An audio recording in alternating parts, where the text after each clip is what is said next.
Okay, we're recovering from a day at the beach.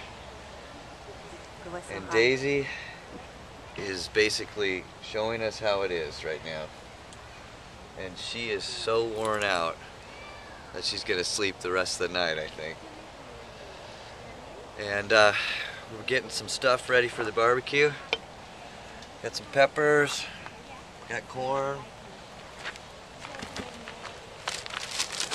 a couple of pork tenderloins in here marinating with soy, mustard, and a little bit of honey. Simple, good. And that's it. I don't know. Everybody else has their stuff, so we'll see. I don't know. I think so. Maybe. Oh, leave it for now there. Daniela said that she already made fire over there. Oh, really? So maybe we can go. The thing is,